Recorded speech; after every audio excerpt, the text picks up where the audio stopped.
Hello and welcome to Lavello, Renovation Made Easy. Our goal is to create more DIYers and, well, make renovation easier for you.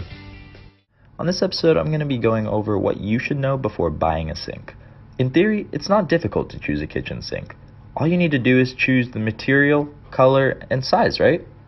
Well, actually, in practice, you have to account for a number of things, like avoiding cutting the cabinet to fit the sink in the wrong way, changing the kitchen countertop or the draining kit, and complaining about bad positioning of the sink, which makes typical kitchen operations a hassle. As a kitchen sink manufacturer, we have heard of just about any issue experienced by people who have not properly thought their sink choice through. In this article, we will share our experience with you and tell you where not to install a sink, why it's better to buy a granite sink with ready-made holes, which countertop material to choose, how not to choose a sink color, the most important feature of a good sink faucet, and how to get rid of stains from a granite sink. Now, let's get to answering these questions. Let's start with where not to install a sink.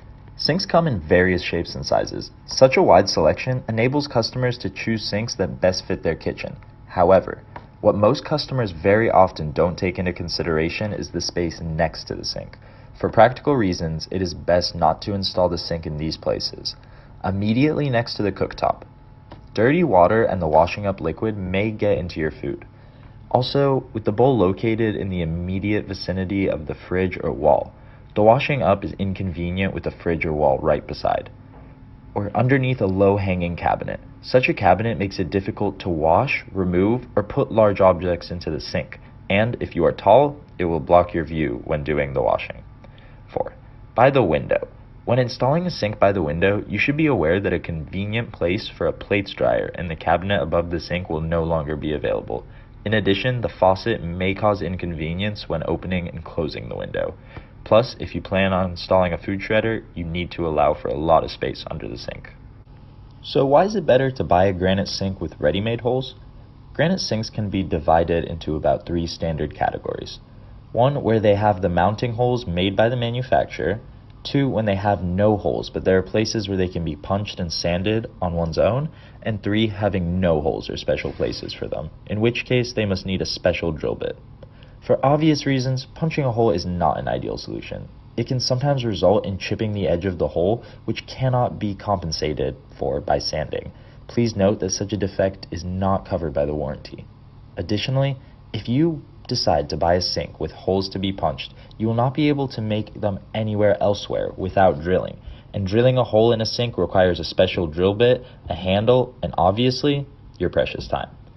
What's more, there have been instances of sinks breaking up during both the drilling and punching process. For this reasons, the fitters with no experience with this sometimes refuse to make holes because they don't want to be responsible for any damage of the sink.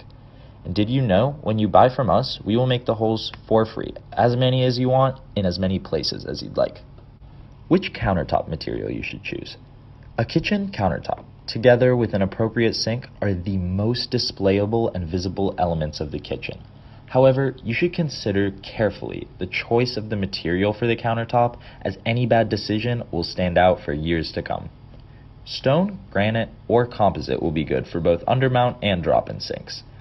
Undermount sinks generally shouldn't be installed under tops made of laminated chipboard due to the difficulty of providing proper protection for the edges of laminated countertops against water. A real wood worktop, despite having a beautiful look, will also not be a good choice in most kitchens. Why not? Wooden countertops are not very resistant to long-term effects of water, so they require impregnation. Only oak and teak wood, which are more resistant, are an exception. However, even if you have a countertop made of such wood and carry out regular impregnations, you should remember to constantly wipe off stains so that wood does not swell and deform over the years. For this reason, we recommend a wooden countertop only to people who use the kitchen occasionally and wash the dishes mainly in the dishwasher. How not to choose the sink color. We often hear an opinion that it's best to select the sink color directly in the shop. However, the truth is, by choosing color this way, you're not able to determine what it will really look like in your kitchen. Why? Because the sink will look different in the shop and in your home. Lighting conditions and colors in the kitchen directly influence sink's presentation. It is even worse if you buy online and chose color when you're just looking at a photo on a screen. The colors on the screens vary depending on the technology of the display, its settings, as well as the camera and lighting used during the product photo shoot. So what is the best way to choose the color of your sink? Ordering color samples. In our store, you can order color samples completely free of charge. If you order them today, within a week, you will receive a 5 by 5 centimeter sample made of the same granite composite as our sinks. Now, what is the most important feature of a good kitchen faucet? In the past, practically in every kitchen, one could find traditional solutions with two faucets, one for hot and one for cold water. Some of them were fitted to the sink, whereas others to the countertop or the wall. However, all of them have the same disadvantage: a low-positioned water outlet from the spout. This made it difficult to pour water into the kettle or put large pots in and out of the sink. Such faucets are still available, but we warn anyone who looks at them with sentiment. A good faucet should have a water outlet placed at least 15 centimeters from its base. Only then will it be easy and convenient to use the sink. Going one step further, an ideal solution is a faucet that not only has a high water outlet, but also a pull-down sprayer. This is an invaluable solution in all kitchens. We know you need a sink to be able to clean, but how do you clean a granite sink? Sometimes you may come across opinions on the internet that stains on dark colored granite sinks are difficult to remove. But is that true? The main reason for the formation of stains is the high content of scale in the water. In order to prevent scale from settling on the sink, it is enough to regularly wipe the sink with a washing up liquid and dry it with a cloth.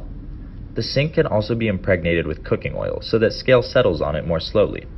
However, if the scale content in the water is high and you haven't cleaned the sink for a long time, larger stains may appear. In order to get rid of them, we recommend that the sink is wiped with a kitchen sponge with a bit of bleach and dried with a cloth a few moments later. We warn against using strong caustic agents and scrubbing with wire scrubbers. Using them may irreparably damage the surface of the sink. Any other questions you have that I didn't get to, please feel free to contact our customer service hotline or email our sales team. All this info can be found on our website, lavellosinks.us. I hope everyone has an amazing day and see you on the next episode of Lavello Renovations Made Easy.